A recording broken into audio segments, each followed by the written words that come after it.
I love that sound. What's up, Internet? I'm Jason DeRusha. Welcome to the 734 from WCCO. This is our digital newscast we present on Facebook and YouTube and Twitter every day. So glad to have you hanging out with us. I want to get you up to date with today's weather, the 734 cast. And it's going to be kind of a crummy day, a little gray out there, patchy drizzle. Slightly below average. I think 45 is what meteorologist Riley O'Connor said the average for this time of year is. But just be ready for a little bit of rain. Have the raincoat or umbrella with you if you're hanging around outside today. There should be dry spots, so it's not like it's going to be a total washout, so you can still get outside and take that jog if you want to. Let's talk about this. Today is the first official day where every school in Minnesota and Wisconsin has to be closed in hopes of slowing the spread of COVID-19. For now, Minnesota schools will be doing the planning to implement distance learning, the e-learning, on March 30th. That's when that gets going. In Wisconsin, schools closed indefinitely over there. So with the school, we were wondering what the parental approach is, because some parents are trying to work too. I want to show you what my sister did. Now, she is a teacher, but here's the daily schedule her two daughters, Quinn and Maddie, had to follow yesterday. This is aggressive. We can scroll through some of these pictures here. So you got your Shamrock Hunt, of course, a little physical activity there. That's some nice work. Quinn, great form. Maddie in the background there. They both made name tags for each other, so it would be just like school, which I am told they laminated. Does this make you smile, make you laugh, make you inspired to put together a schedule for your kids? Or, as in my case, does it make you feel like a failure as a parent?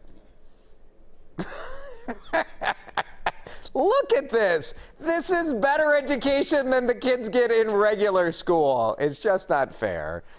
Anyway, I love seeing these posts, different parents with what they're doing with their kids. So we want to know what you are doing.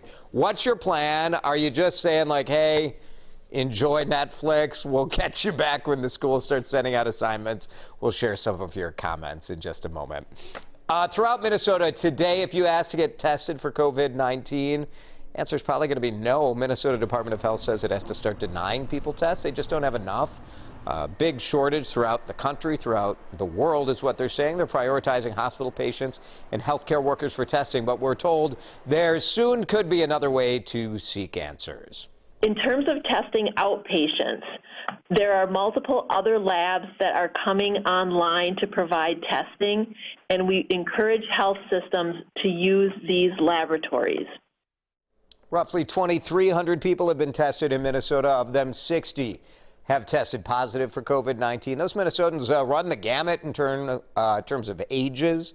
Youngest are 17, the oldest positive patient 94. At least a third of the cases are in Hennepin County. That's right where Minneapolis is. One of Wisconsin's positive cases, by the way, just across the border there in Pierce County. Minnesota Department of Health says some of the state's latest positive cases are healthcare workers. We know one of them works at Hennepin Healthcare.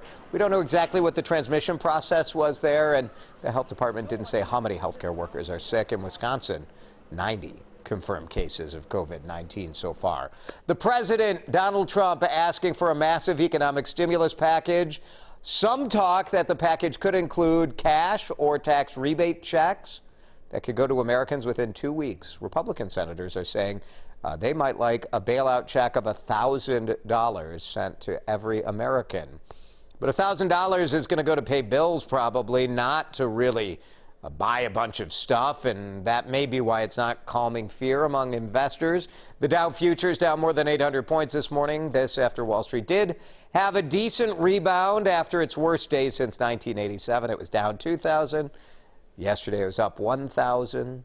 So we'll see what happens again today. The border between the United States and Canada may soon close. Canadian official saying that both countries are working on a proposed mutual ban on non-essential travel. More stores making changes because of COVID-19 as well. A nice one at Target. They're going to close early, 9 p.m., so they can do a deep cleaning, give their employees a break. They're also joining a list of stores, though, that are dedicating an hour of shopping to high-risk customers. We all have to do our part to make sure that our senior citizens, our immune-compromised people can get into the stores without the rest of us around. So for Target, it's going to happen every Wednesday during the first hour. that your local Target is open. Cub also changing grocery store hours. Not everywhere. They'll have a couple 24-hour spots, 13 in fact, of their stores will be open around the clock, but the other Cub stores are going to close overnight. They'll be open from 6 in the morning till 10 at night, and you can find the details on which stores are adjusting their hours at WCCO.com. Let's give you some of the other headlines we're following this morning. Mall of America now closed through at least the end of the month. Wisconsin has joined Minnesota in shutting down all the dine-in options at all restaurants, coffee shops, bars. DMV canceled driver's tests until March 27th. So a bummer if you have a 16-year-old you were hoping was going to be able to drive. Bethesda Hospital in St. Paul also becoming a specialty care facility. This is pretty cool. They're going to be able to deal with the expected influx of COVID-19 patients. Some good news for the part-time game day staff at Target Center. Those folks, your ushers, your concession workers, the custodial staff, every part-time worker is totally out of work, no money. Well, the Timberwolves and the Lynx organization, their foundations led by owner Glenn Taylor, will donate up to $1 million into a relief fund, and that money will be used to give financial assistance to those hundreds of workers impacted by the loss of all the games, all the events, everything this spring. Restaurants and stores. Boy, so many people work for restaurants or retail, more than 300,000 jobs in Minnesota. So understand the scope of this. Just in the last day, you have 300,000 people out of work. Bartenders, waitresses, waiters, servers. Last day working at a full-service restaurant, many of them scrambling to find other work to try to support their families. Having two jobs in the industry and having this happen is, for one, really stressful, and kind of don't know what's going to happen. I'm trying to get a different job everywhere else. Like, okay, maybe I can get like temporary work, but I can't do that because everywhere else is shut down. Most service industry workers will qualify for unemployment. You can apply by finding the link in this story on our website. It's just UIMN, unemploymentinsuranceMN.org. Don't forget to support our local restaurants, too. We've been working really hard on this interactive map at WCCO.com/curbside. We have a lot more restaurants that'll go online today.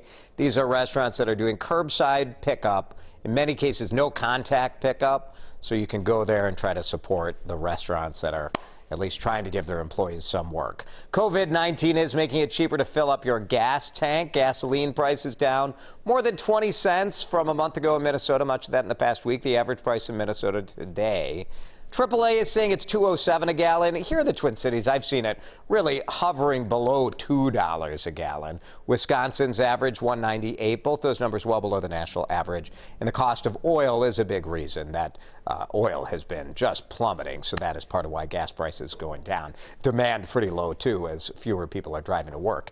Campaign news now. Joe Biden with another big night. CBS News projecting former vice president won all three primary races held yesterday in Florida, Illinois, and Arizona. Biden now has 286 more delegates than his rival, Bernie Sanders. Sports world still talking about this. Tom Brady leaving the Patriots, and it looks like he might be moving to Florida. Brady confirmed the rumors yesterday that he is leaving New England, and sources, not my sources, but I did predict this yesterday, say he's going to Tampa Bay. That happened right at 9:30 on mid-morning. Check the tape. If you are missing movie nights with friends during social distancing, we can't recreate Netflix and chill, but we can have part of it. You can virtually chill, although maybe you shouldn't do that. I don't think you should do that. A Chrome extension. So if you use the Google Chrome, you can search and find an extension. It allows you to watch and chat with your friends from separate locations. It's called Netflix Party. Everybody has to have that extension installed for work, but I've seen lots of people using FaceTime to hang out with groups, or Zoom, that kind of online meeting platform. So there's another way. Should have been called Netflix and Chat. Yeah.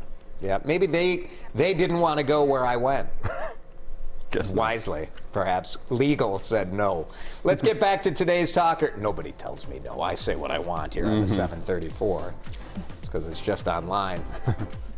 Let's bring in Eric. Eric, we showed the pictures of my sister's Facebook page to make everybody feel terrible. What are Nobody can compete. Nobody can compete. No. She's such a good teacher, such a good mom. I'm just a colossal failure. It's fine. I've come to terms with that a long time ago. Well, we've got some suggestions that you can follow. Oh, all right, here we go. Megan says she has a suggested schedule and may have to tweak it to work.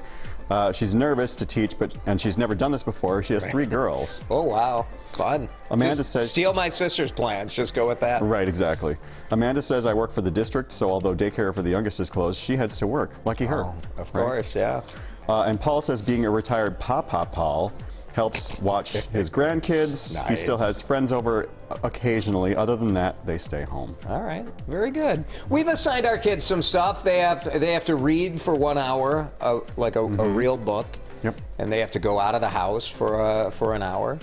And then I don't know. My wife had a list at home, just like most of the lists. I glanced at it. Does she have moved on? Fizzy water at home? That's right. There it is. Fizzy There we water. go. All right, good. Hope you're having a good day. Make it a great day. If you have questions about any of this stuff, please let us know. We're here to answer your questions and give you the greatest, most up-to-date information online as we can. Thanks for watching the 734.